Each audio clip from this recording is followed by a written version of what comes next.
everyone. Welcome to another episode of Spill the Marketing Beans. I am so excited about who I'm going to be talking today.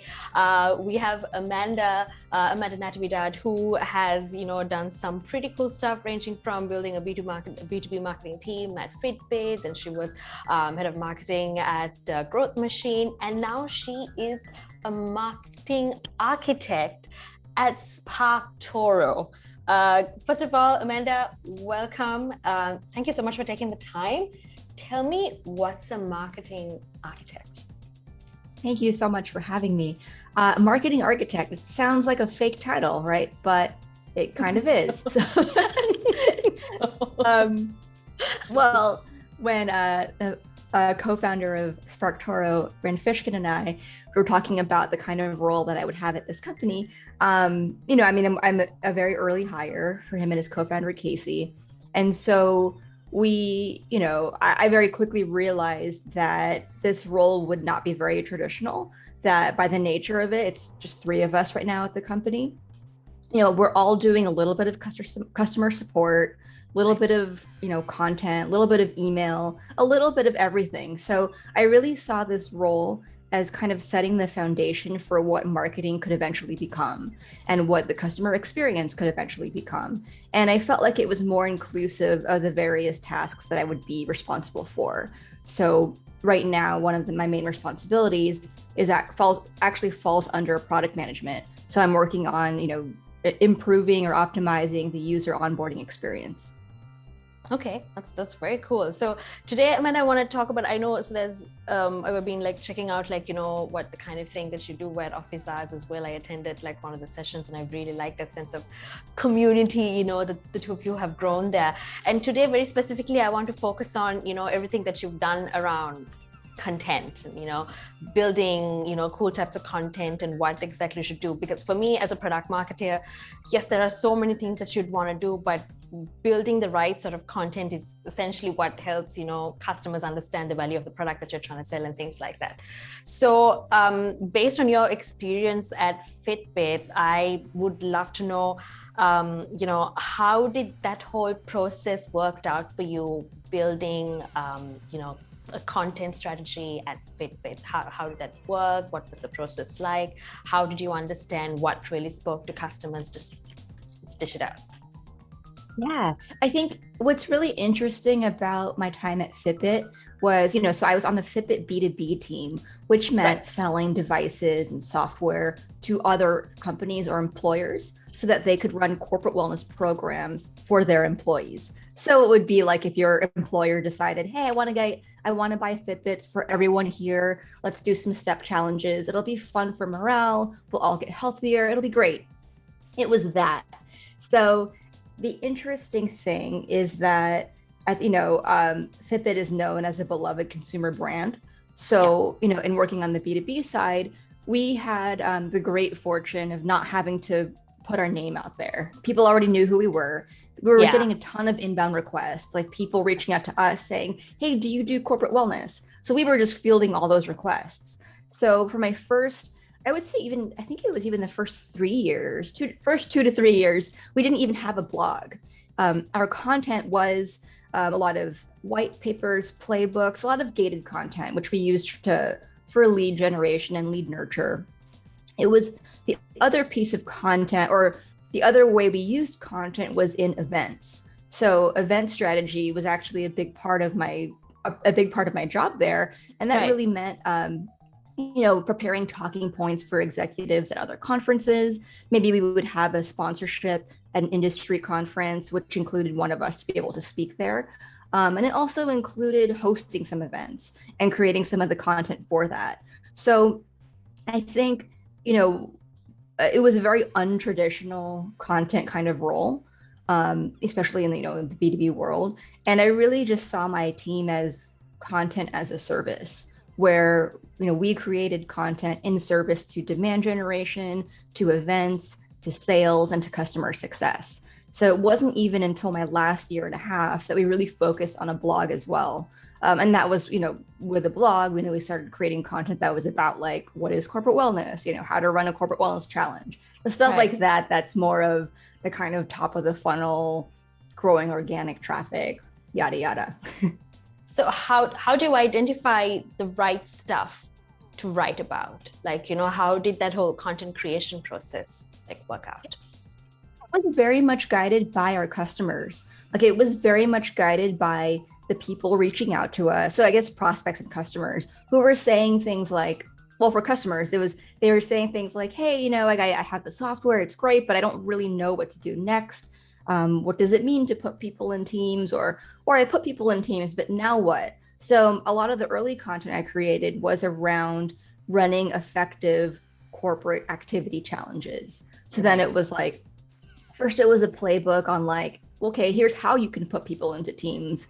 Maybe it's by department, maybe it's by location if you're a global company. The stuff like that not everybody would know to think about. So a lot of it was kind of just guiding people to have the best customer experience possible. And then from there it sort of evolved to become more thought leadership focused, where, if we were going to be speaking at conferences, then we needed to have some industry forward looking statements, things that really move the conversation forward. So we focused on that. So that was very much, I focused on industry trends, read a lot of industry reports, to really be able to figure out what Fitbit's role was in that growing world of corporate wellness. How did you measure the effectiveness of the content pieces that you came out with? How did you know what worked and what didn't? And that was a challenge in that, because we were a beloved consumer brand, we had higher than average open rates for B2B. So then it became like, well, how do we know these are the right leads? So, I think average B2B marketing email open rate is, last I checked, it was like around 15 or 17%. Yeah. Ours was like in like the high 20s. So then it was like, that's great. But then we didn't really know what that meant. And sometimes it was people on our list were people who were regular consumers who just loved Fitbit. And that's nice, but it wasn't the customer we were going after. So we actually had a very big challenge in figuring out how to properly gauge success. A lot of what we did was around the nurture aspect. So then it became like, okay, so like, great, we're driving leads, but are they the right leads? And then it was, well, if that lead is engaging with like more than 2 pieces of our content, that's probably the right person in that right ballpark. So we would look at repeat engagements. And then we would also look at repeat use of this challenge, this corporate challenge idea generator that we created. So it was based on that playbook that I mentioned. And it was, it was sort of Quizlet, where you would punch in a couple of variables like, I want to run a competitive challenge, I want to do this. And then it would, kind of the module would think, and then it would give you an idea. Like try the Olympics challenge. Everyone collaborates to do 1 billion steps in time for the Olympics. Stuff like that. Okay, that's very cool. Like I like that whole process and how you like address that challenge. So at Growth Machine, I know that you again did a whole lot of activities, not just the content generation part, but also identifying like the right channels and how do you go about growing them. I know with like the podcast, you saw like a whole great number of downloads, 20,000 if I'm not mistaken, and also even growing your YouTube channel. How do you, once you generate a piece of content, how do you identify this is the right channel? And once you do, how do you keep pushing so that channel grows? Yeah. So at Growth Machine, I was essentially a team of one, the only marketing person. So a lot of what guided my decision making was, what can I do that is the highest quality output that can compound, whose results can compound over time? So high quality output whose results can compound over time. And by that, I mean, well, a lot of that included really just starting one at a time. And I never tried to do everything all at once. When I first joined, so in the summer, it was very much just focused on the blog. For a couple of weeks, it was only the blog. Like, I feel like that should be like article. A life tip in general. It should be. Oh yeah, you're totally right. Yeah, like get one thing right, get it going, get a good repeatable process in place, and then move on to the next. Yeah. And, I mean, the other thing with content at Growth Machine was, we were an SEO and content marketing agency. Right. And, as we all know, SEO and content, or even just writing about marketing in general, it's a very saturated space. Yeah. So, where one person might argue, oh, you should write about SEO tips. My point of view was it's really hard to do that and to rank for it in a meaningful level because everybody writes about that. Like, Yeah, a lot of other agencies write about that. Other software companies write about that. I don't think anybody wants that from us, a small boutique agency. I saw it as, well, this is the opportunity for us to give our point of view on something. Like, I don't think any of our clients thinks, oh, I hope they write an article on what is SEO. Our clients are hoping that they trust that we already know how to do that. But they're thinking about, well, what does this mean for me? Like, what is your approach to doing X or Y? So the content was stuff like how we run our agency, some of the processes we have in place, how we go about link building, or how a website owner or blog owner knows when it's time to get ready for link building. So stuff like that. So I worked on that. And then once I had that good blog process in place, I moved on to the email newsletter. This was a weekly newsletter where, we just kind of summarized a blog post, something into some kind of standalone takeaway. Right. And then once I had that in place, we had like the blog and email going for about a month or two before we, needed to reassess, like, is this working for us? Is there anything else we should be doing? And then at that point, I had a good process in place. And then we decided to launch or relaunch the Growth Machine Marketing Podcast. And a big reason we did the podcast was because it's a lot easier to ask someone to be a guest on your podcast than to say, hey, can you please write a guest 1,000 word article for me? Like, no one wants to do that, right? But usually they're happy to be like, great, I'll spend an hour with you. Let's talk. And then from there, we had this really nice repository of content where we had the blog, we had the email, we had the podcast going, and the podcast topics or conversations we had gave way to additional blog posts. So we just kind of had this nice virtuous cycle of content. Nice. And where we basically got to this point where we had this nice library of existing content to pull from and like overall topics and philosophies that were representative of our approach to work. And then it made sense to launch into YouTube. So within like, I guess about 5 months or so, we had the blog, the email, podcast, and YouTube, all of which I ran. I didn't do the YouTube stuff by myself, and we certainly had an editor who helped with that. But it got to that point where it looked like we were doing a ton of stuff, but because we invested early on, with our time and effort in creating the original content, all the other stuff later on was more iterative. It was more of rehashing existing stuff. So we looked very prolific, and we were, but a lot of it came from initial source material. Okay. So I'd love that. We covered like the whole content creation process and then identifying this is what we're going to master. And based on how that's going to go, then we're going to push it off to other mediums and see what sort of derivative content we can build. So since we covered like top of the funnel stuff, Amanda, I did want to ask about, so now for me as a product marketer, when we work on our content strategy, I do have to look into the whole thought leadership stuff, which is like top of the funnel, but then I also have to look at that very decision stage content as well. And for me, that's usually things like, other than a product brochure, is like maybe a case study. So do you like, what kind of best practices or tips do you have around just getting started to write a good case study? Because I know that for our customers, yes, they want stuff to understand to make them problem aware, but they also want to see, once they figure out a solution, I'm going to go with those guys because XYZ seem to be using them too. So what's the art of writing a case study that works? I really love writing case studies. That's kind of my nerdy marketing thing. I love them. I think they're so much fun. I love connecting with customers and, learning their stories and how they get value out of our products or services. So these are a lot of fun to me. And I think the overall thing that, it's taken me years to figure this out.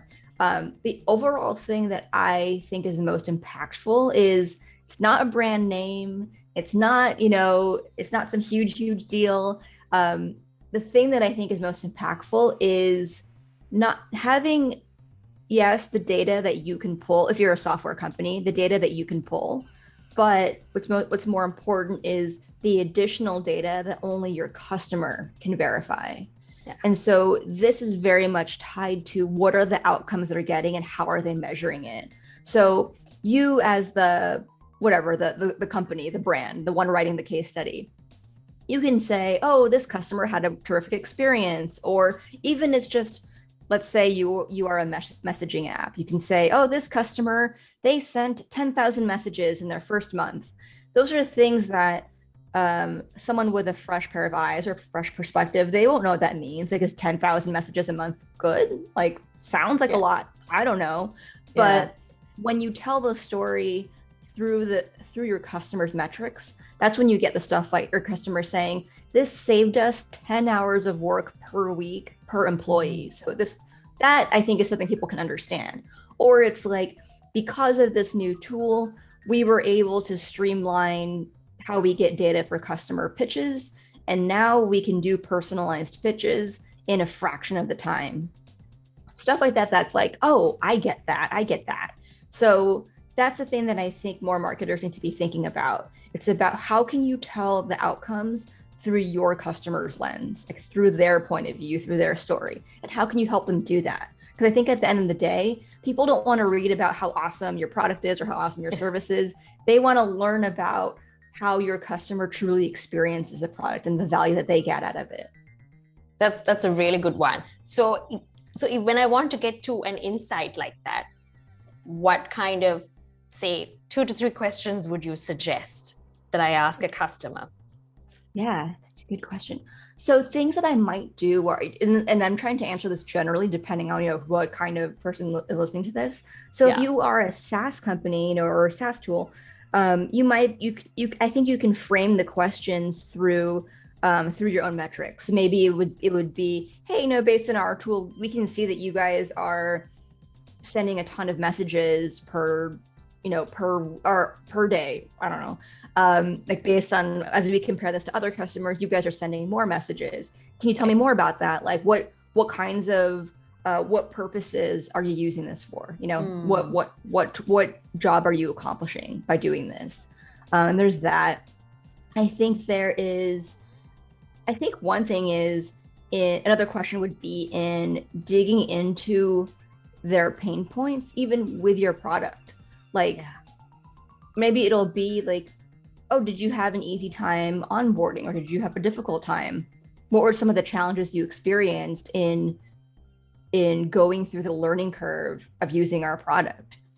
And then maybe your customer will give you some feedback, right? Like, oh, this aspect of the tool was really difficult for me to use, but I got the full value out of this once I started using this other thing. And then you can dig into that and understand, oh, how did that person utilize the rest of the software to meet their goals?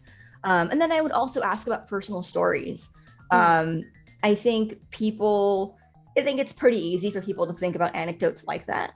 So maybe the question could be, has anyone on your team become a strong advocate of this product or this service? Like, is anyone on your team really into this? Can you tell me their story? And then that's when you might get the stories that are like, oh yeah, Bob in accounting really loves this tool because once he started using it, he was saving so much time and didn't have to run all these reports manually through Excel. All he had to do was input it into the tool, and then he was able to take a lunch break.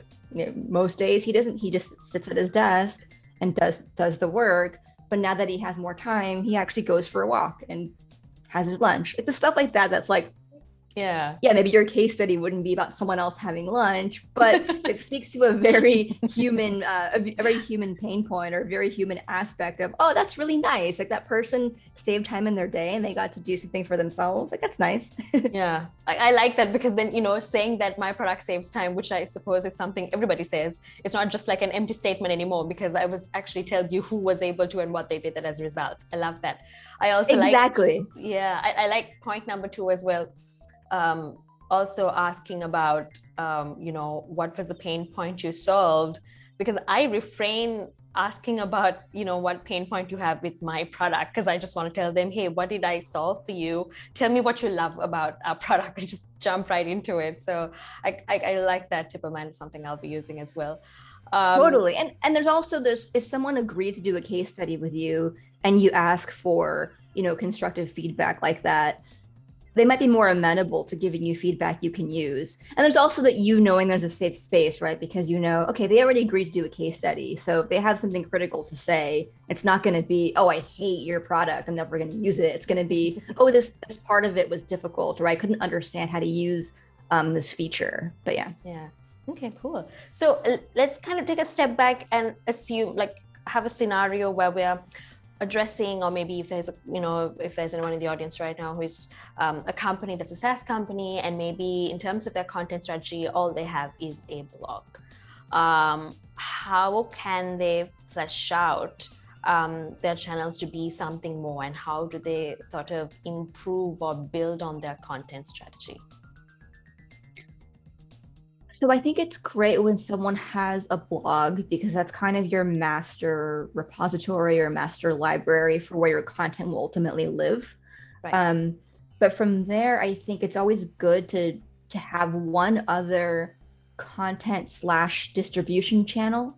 And I say content/distribution channel because that applies to email. So it could be email, it could be one social media platform, or maybe it's YouTube. Those are all platforms for which, those are creation platforms, right? Like for email, you have to write the email, but they also have the built-in distribution for email, being you send out the email.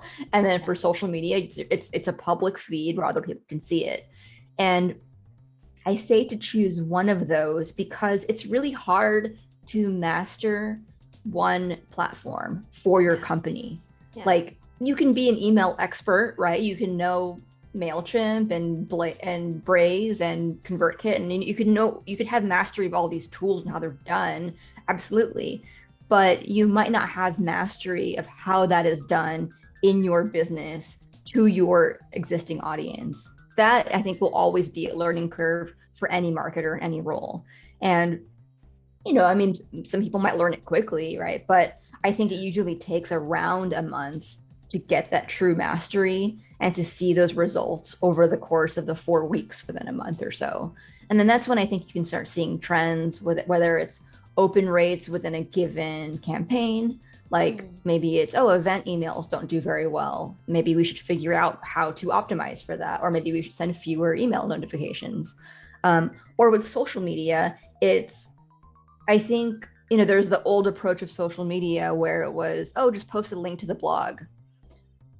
No one reads that way anymore. Nobody uses social media in that way anymore. Everyone is just browsing social media. Yeah. They want some quick insights, some quick learnings. They don't really want to leave the platform. Not usually. I'm not saying never do a link. It's just, if you are constantly just doing tweets that are, hey, read our next blog post, or our next blog post is about this, people aren't going to want to engage with that. I think you'd be better off taking out a couple of insights from that blog post, creating a thread on it, and maybe or maybe not linking out to the blog post. I think as you develop that affinity with your audience over time, they'll ultimately know they can go to your blog to read more.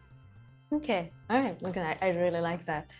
So what I wanted to ask was, usually I think the question would be around what are like the best practices, but I wanted to ask, what do you think marketers usually get wrong about content marketing when they're starting out their strategy, or even the whole content creation process? What do you think they get wrong?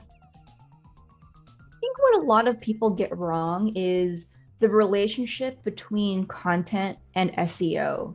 I think there's a lot of tension between you have to choose one, or you need to focus on SEO. And I think any of those things can be true, but I feel like what the conversation there tends to be this divide of you have to choose one over the other, when I don't think that's the case. I think you can do both. And I think you also need to realize that you can do both while respecting each for its purpose. So if you have a blog, you should optimize for SEO, at least to some regard, right? Like you should make sure your website is set up correctly, that you're using headers, maybe H2s and H3s within a given blog post to better organize the content. Like I would look at that as you want to make sure the content is readable to people or skimmable, so people know like what to expect when they go to your blog post. That's SEO.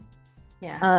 And I think it makes sense to, if you're in a given niche or industry, it makes sense to look into a keyword research strategy and try to hit on high volume keywords and deliver on that value.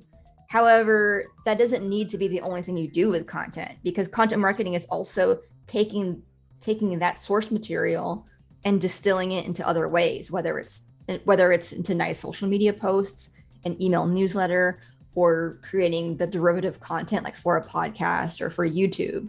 And I think those two things, all those things can work together really, really well. I just feel like content marketers tend to think I have to choose one strategy over the other, when you don't need to. You can do both, and you don't have to burn out doing both. It doesn't mean you have to hustle really hard on growing organic traffic really aggressively.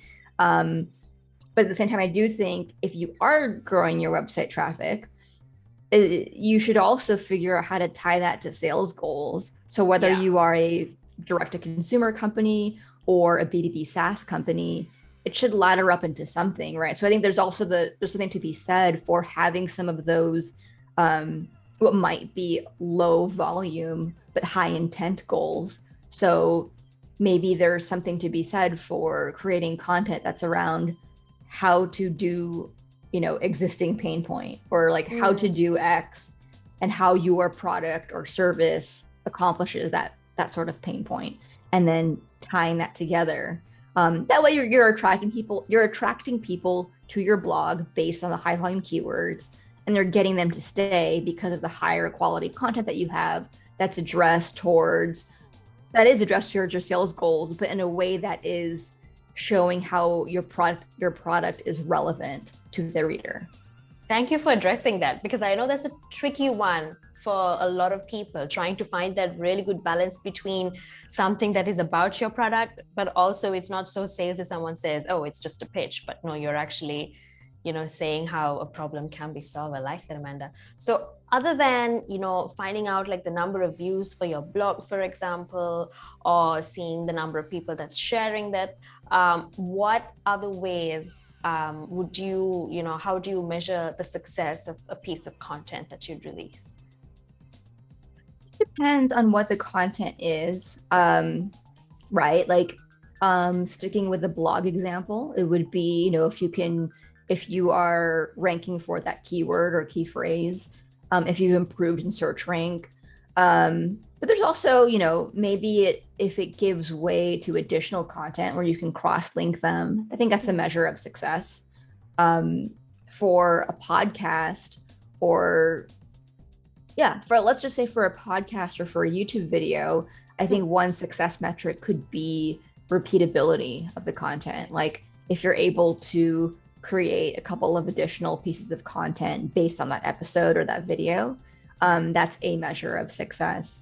I guess what I'm getting back to is the overall strategy. If all these things are in line with your strategy, there should be some natural cross-linking, cross-pollination of ideas, and just clear markers that everything is relevant and makes sense together in one little world.